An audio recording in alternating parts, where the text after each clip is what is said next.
विधानसभा चुनाव की सरगर्मियां शुरू हो गई हैं।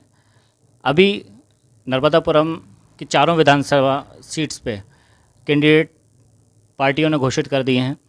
नर्मदापुरम विधानसभा में भी टिकट घोषित हो चुकी है। सरगर्मियाँ बहुत तेज़ी से बढ़ रही हैं। चुनाव अब आगे की तरफ कूच कर रहा है और इस वक्त में हमारे साथ पहले भी रहे हैं और आज फिर हमारे से जुड़े हैं सुधांशु मिश्र सर, जो कि पॉलिटिकल एनालिसिस जो कुल मिला के यहाँ पर बोला जाए तो राजनीति की असली समझ बताने वाले और राजनीति को समझने वाले विश्लेषक और वरिष्ठ पत्रकार सुधांशु मिश्र सर हमारे साथ हैं। और सर, पिछली बार भी हम जब चर्चा हुई थी काफ़ी कुछ बातें हमारे साथ साझा की थी, आज भी हम उनके साथ मौजूद हैं। सर, आपका बहुत बहुत स्वागत है। और सर, अब क्योंकि चुनाव का काफ़िला अब आगे बढ़ गया है, चारों विधानसभा सीट्स जो हैं वो क्लियर हैं। भाजपा ने अपनी तरफ से प्रत्याशी उतार दिए हैं, कांग्रेस ने भी उतार दिए हैं।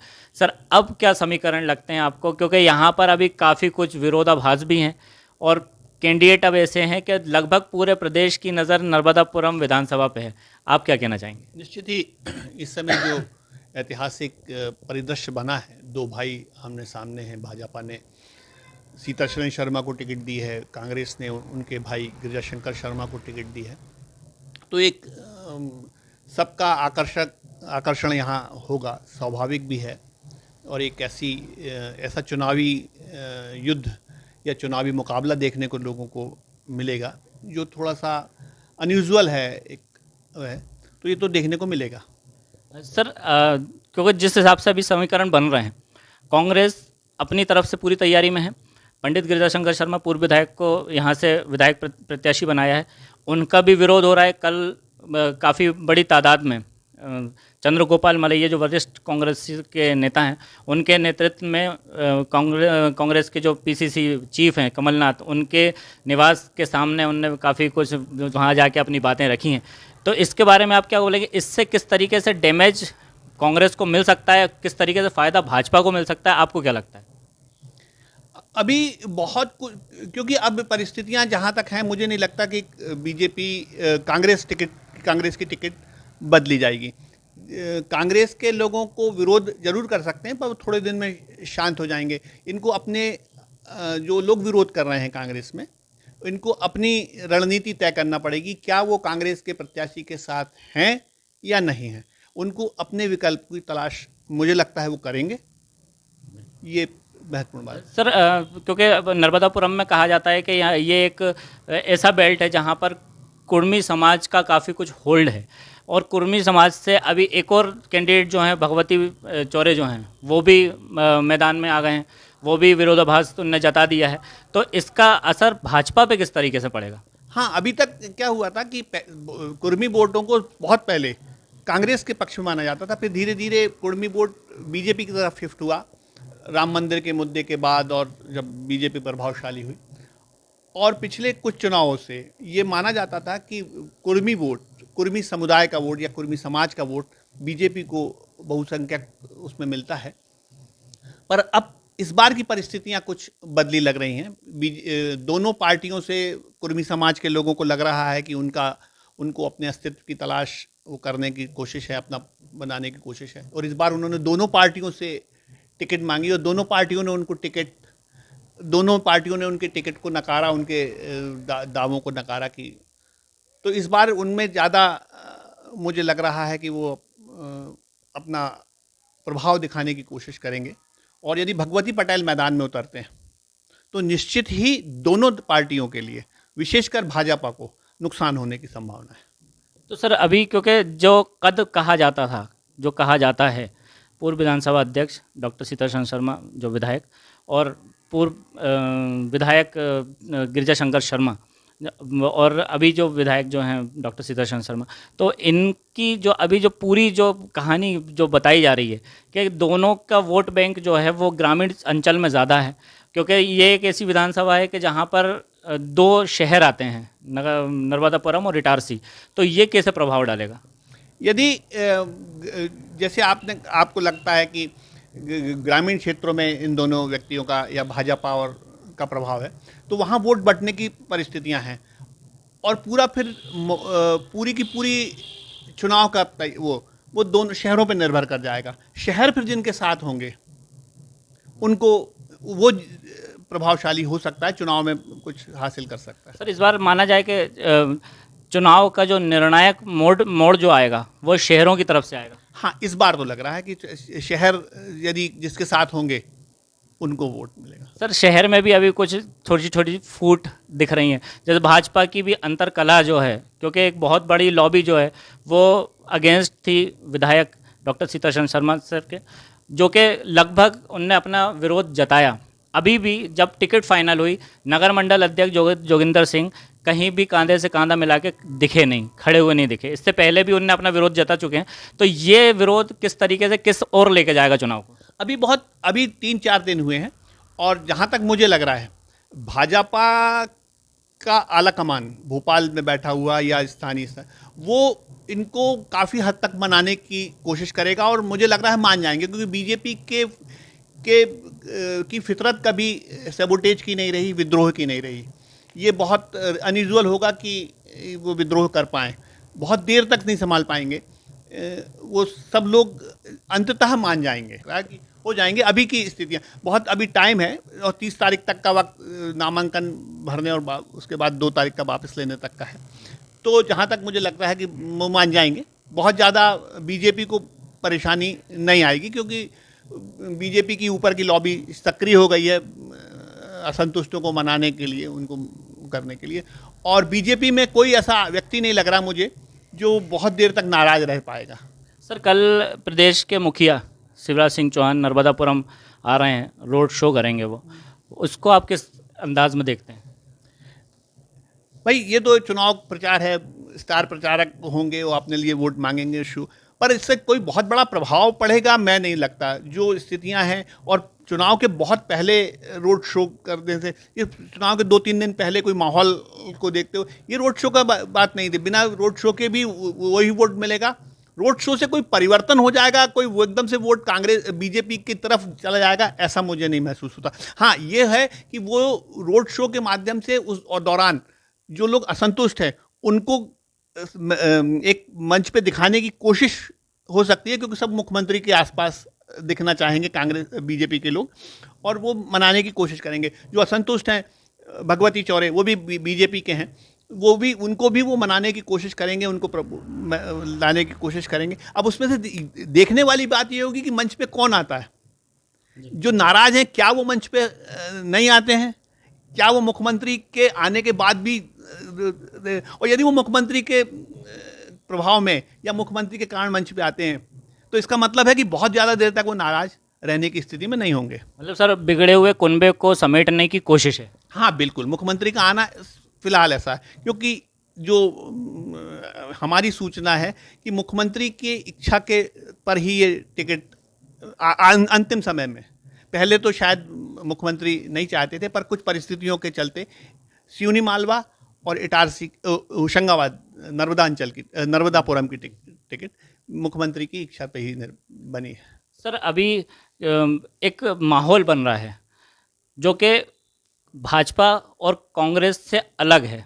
अभी यहाँ परिवारवाद की बात चल रही है, ये क्या फ़र्क डालेगा? क्योंकि जनता भी जो है वो कहीं ना कहीं कंफ्यूज है इस चीज़ को लेके कि आखिरकार टिकट तो घर में ही है, कहा जा रहा है ऐसा, और ऐसा बनाया माहौल भी बनाया जा रहा है। शहर में इस तरीके का माहौल है। हम लोग काफ़ी लोगों से मिले हैं, तो उन लोगों का कहना है कि भाई वो तो अब जो भी हो, लेकिन कहानी तो घर की है।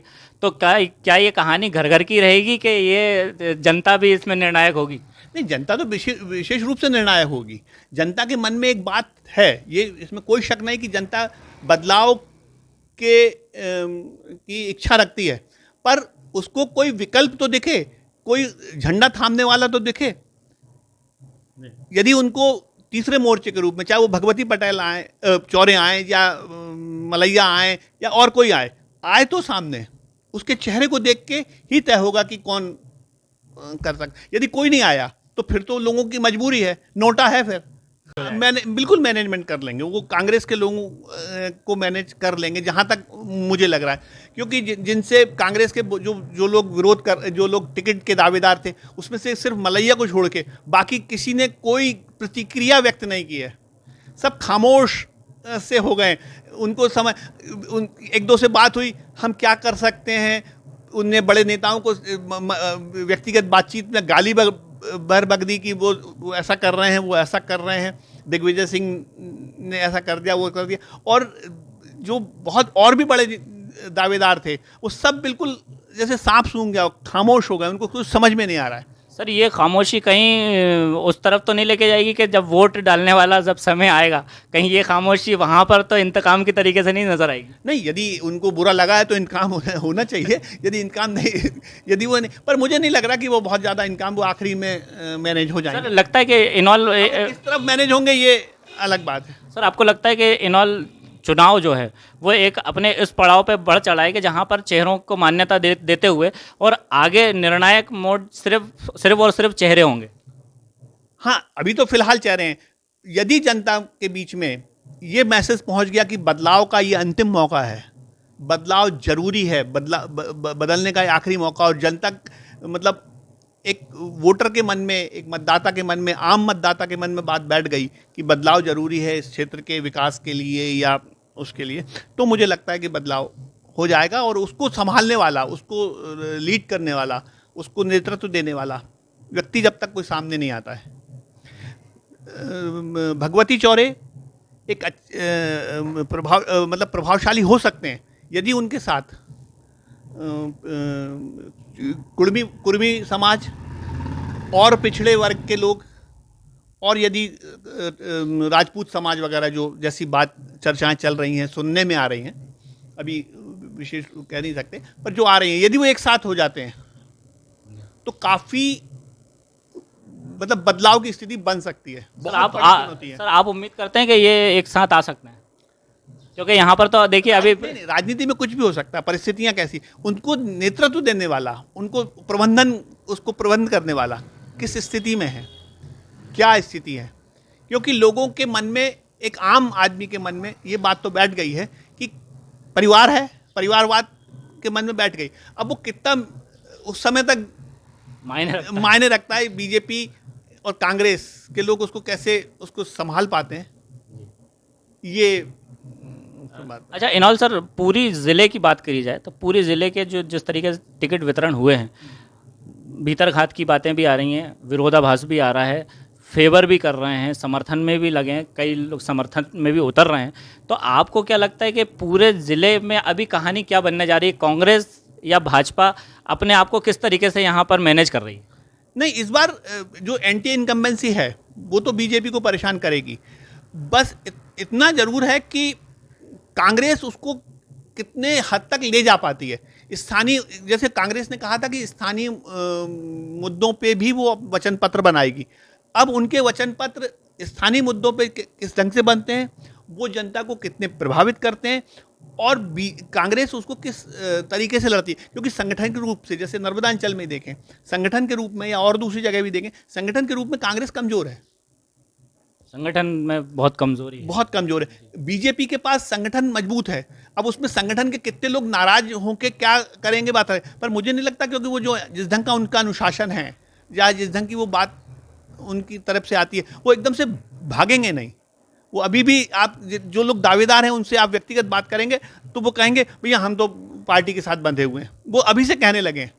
अब वो क्या करेंगे, अंदरूनी उनकी क्या स्थिति है, मतलब वो तो सर 17 तारीख को ही कैद होगा कि वो इंतकाम है या समर्थन है। हाँ, वो नहीं, वो 3 के बाद भी समझ में आ सकता है, वो समझ में आएगा चुनाव प्रचार जब बहुत ज़्यादा पूरी तरह से जोर पकड़ लेगा, तब समझ में आएगा कि, क्योंकि गाड़ियों में बैठने वाले लोग, प्रचार के मंच पे रहने वाले लोग, मैदानों में उतरने वाले लोग कितने दिखते हैं, मतलब जैसे उन्होंने कहा प्रचार गाड़ी जा रही है, उसमें कौन है, मीटिंगों के मंच पे कौन है।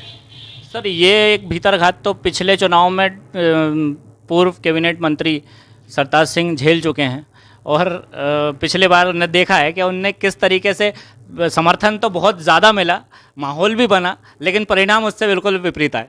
नहीं, एक उनके बाद जो उनकी हार के लिए अब वो कितना कितना कारगर था वो तो नहीं मालूम। वो एक लिफाफा कांग्रेस को बहुत बड़ा आखिरी में सबने कहा कि लिफाफे के कारण कांग्रेस हार गई। बहुजन समाज पार्टी ने भी अपनी एक टिकट लगभग फाइनल की है, ऐसा कहा जा रहा है। हालांकि मेरे पास उसकी लिस्ट नहीं आई है, लेकिन फिर भी ऐसा कहा जा रहा है कि एक नाम फाइनल किया है, प्रदीप मांझी करके जो हैं वो नर्मदापुरम से, जो पहले भी वो पार्षद के चुनाव लड़ चुके हैं।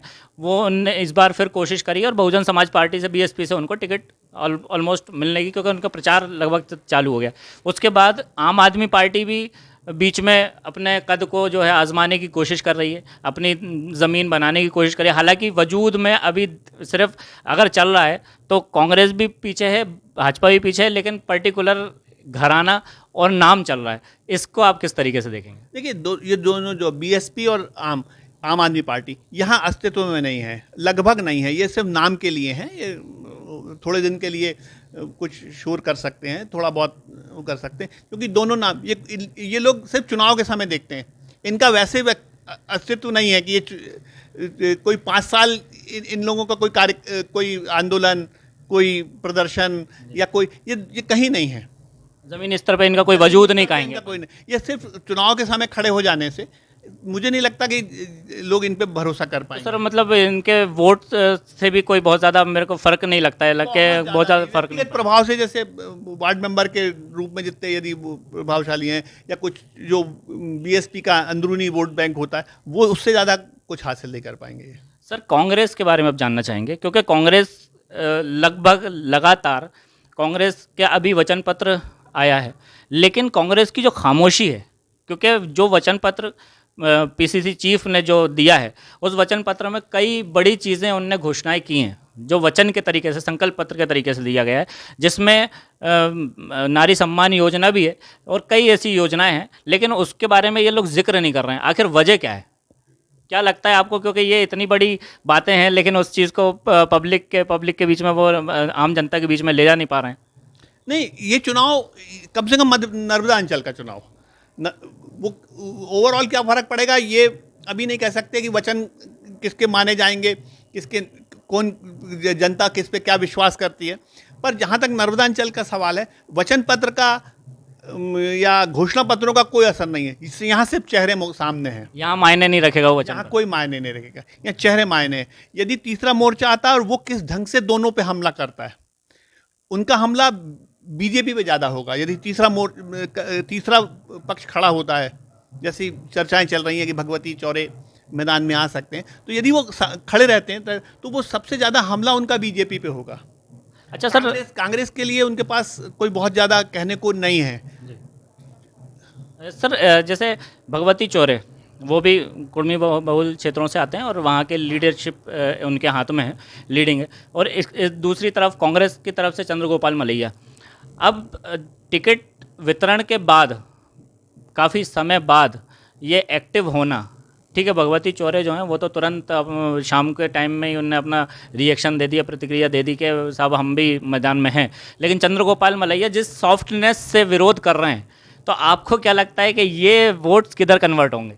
नहीं, ये उनका व्यक्तिगत उनके जैसे व्यक्तित्व होता है। कई बार आदमी सोचता है, तैयारी करता है, तो हो सकता है कि उसमें देर हुई हो, पर विरोध तो है, एक गुस्सा तो है। एक अपना तरफ से गुस्सा उन्होंने प्रदर्शित कर भी दिया कि हमें ये प्रत्याशी पसंद नहीं है। अब उसको कांग्रेस, तो मुझे नहीं लगता कि कांग्रेस का प्रदेश या कमलनाथ उसको बहुत गंभीरता से उन्होंने बहुत उससे लिया है, क्योंकि उन्हें यदि लेना होता तो वो टिकट ही नहीं देते। हालांकि कल से तो खामोशी है सर। हाँ, तो वो मुझे नहीं लगता कि कांग्रेस में कोई बहुत बड़ा विद्रोह हो जाएगा। कांग्रेस के लोग कोई बहुत बड़ा विद्रोह कर देंगे, नहीं। कांग्रेस के लोगों, जैसे गिरिजाशंकर शर्मा के टिकट घोषणा के साथ जिस ढंग के लोग पहुँचे उनको बधाई देने या उनके साथ नज़र आ रहे हैं, तांता लगा हुआ है, तो उसमें ये भी कह सकते हैं कि बहुत है। अब उनके अंदर क्या है, वो कैसे उसको आगे कर पाएंगे, वो एक अलग बात है। पर उससे लग रहा है कि अभी बहुत वो कांग्रेस के लोगों को संभाल लेंगे। सर आखिरी सवाल, क्या लगता है आपको नर्मदापुरम किस तरफ जा रहा है, क्या कर सकता है, किस तरीके के निर्णायक यहाँ पर निर्णय आ सकते हैं? इस बार नर्मदापुरम में परिवर्तन की गुंजाइश तो दिखती है, पर वही एक सवाल है कि वो तीसरा कौन, चेहरा कौन, क्या वो लंबा समय तक या वो देर तक उस पूरे उसको संभाल पाएगा, अपनी बात को लोगों तक समझा पाएगा, वो महत्वपूर्ण बात करेगी। क्योंकि बाकी तो सब ऑल इज वेल है। ऑल इज वेल तो देखिए, तीसरा मोर्चे की बात यहाँ पर साफ कर दी है। और सबसे बड़ी बात यह है कि तकरीबन ये कहानी क्लियर है कि यहाँ ना भाजपा है ना कांग्रेस है, यहाँ है चेहरा। और चेहरा किसका मायने रखता है, दो बातें यहाँ साफ की हैं सर ने, कि एक तो वो तीसरा कौन, और दूसरा कि वो लिफाफे किस तरीके से प्रभाव डालेंगे और किस तरीके से लोग एक दूसरे को मना पाते हैं, किस तरीके से संगठन अपने कारवां को संभाल पाता है। ये सब देखने लायक रहेगा। और बहुत रोचक ये मुकाबला है, बहुत रोचक इस बार दिलचस्प विधानसभा चुनाव होने जा रहा है, क्योंकि पूरे प्रदेश की नज़र है। और हम भी देखेंगे कि ये चुनाव किस तरीके से लड़ा जाता है, क्योंकि अगर बात की जाए तो यहाँ पर बार बार ये भी बताया जा रहा है कि ये एक धर्म युद्ध है। तो ये इस धर्म युद्ध में किस तरीके से कौन अपने धर्म को किस तरीके से बता पाता है, किस तरीके से जता पाता है, ये भी देखने के काबिल होगा। ताज खान, खबर भारतवर्ष, इटारसी। अपने शहर, अपने प्रदेश की ताज़ा खबरों के लिए लाइक करें, शेयर करें, सब्सक्राइब करें और हाँ, बेल आइकन दबाना ना भूलें, क्योंकि खबर हमारी, फैसला जनतंत्र का।